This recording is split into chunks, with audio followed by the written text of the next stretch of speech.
Good morning, good afternoon, and good evening sa inyong lahat. What's up? Lighter na plus light pa? O plus light na lighter pa? Basta, parehas lang yan. Hindi katulad ng mga ordinaryong lighter na nabibili natin sa tindahan na pagka hindi na sumisindi ay itatapon na lang. Ibahin mo itong lighter na ito. Rechargeable ito kaya pagka mahina na ang sindi ay i-charge mo na lang. Ang maganda pa dito, digital na rin ang battery indicator nito kaya naman madali mo nang malalaman kung full charge pa or lobat na. Yang apat na kulay blue na ilaw na yan, nakalagay po dyan is 25, 50, 75, and 100%. Type-C USB cable na rin ang charger nito. Kaya pwede mo itong i-charge through power bank, through laptop or computer mo, pwede rin sa kotse, pwede rin gamit ang adapter ng charger ng cellphone mo. Ang power button nga pala ng Cove Light nito ay itong nasa gilid.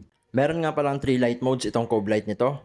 Strong light, low light, and flashing light. Gusto nyo bang makita kung sumisindi talaga ito? Ito, tingnan nyo. The best itong gamitin sa mga camping adventures, hiking adventures, or pang everyday use. Kung ayaw mong bili ng lighter, ay i-grab mo na to.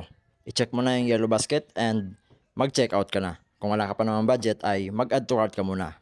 Yun lang, thank you so much for watching. See you in my next video. Bye-bye!